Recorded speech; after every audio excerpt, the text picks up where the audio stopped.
Tim Paine, thanks very much for your time. A loaded question to start with. How's life? Yeah, it's good. It's nice to be back home. It's always a little bit quieter down here in Tassie, so yeah, it's been an enjoyable time being back around the Tassie boys. I haven't seen much of them in the last 12 months, so it's nice to be back in Tigers colours.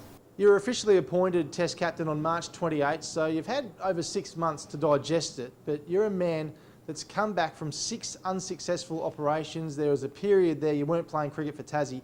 Can you quite believe the position you're in? Yeah, it's sunk in, definitely. I think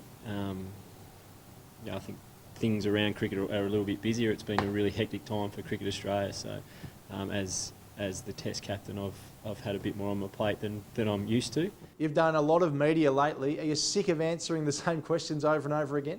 Not really. I mean, it's part of it, isn't it? What's happened, and I think that's part of it. We've got to front up and answer questions and show the public and cricket fans that we want to move forward and we want to make up for what's happened. It's been an interesting couple of weeks for Australian cricket since you fronted that media conference in Melbourne to try and take the game forward. Are you surprised by the backlash since then? You know, with a report like that, as damning as it was on the team and Cricket Australia, I think it was always going to be big news. I don't think there was a lot in it that hadn't already been sort of known publicly anyway, or any shocks in it. So, what needs to change to take the game of cricket forward in this country?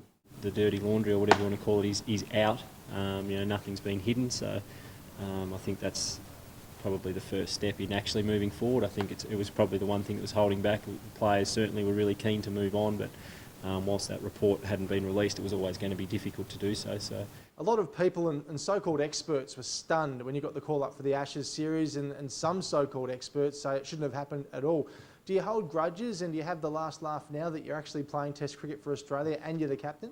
Oh, I have a laugh, yeah, because I'm playing for Australia, so I think it's great. I'm enjoying it. I certainly don't hold a grudge. I mean, people are in the media and in expert commentary positions to have an opinion, so that's fine with me. It doesn't bother me. We all expect Steve Smith to walk back into your Australian side once his ban's complete. What does that mean for your captaincy? I know he'll get back to play his best cricket. He'll dominate Test cricket and one day international cricket again, and down the track I hope he's the Australian captain again as well. They must have liked what they saw. So in this role as Australian Test skipper, do you want Tim Paine just to keep being Tim Paine? Yeah, absolutely. It's the most important thing. As you said, I've been put in this position through people seeing leadership qualities and seeing what I do around the group. So it's important that I continue to do and act that way. Let's go back to that sliding doors moment a few years ago when you almost took that job with Kookaburra in Melbourne after Cricket Tasmania only offered you that 1-year contract.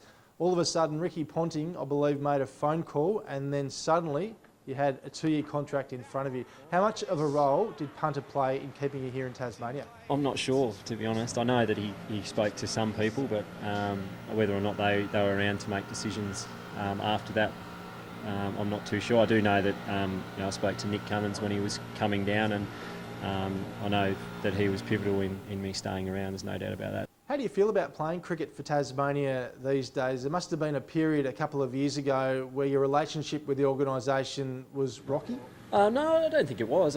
We certainly had some honest conversations both ways, and no doubt we disagreed particularly on where I was at and where I was going, but that's part and parcel of what we do. Matthew Wade came out of that Test squad when you came into it, and you were both playing for Tasmania at the time. How did that affect your relationship, and how is it to this day?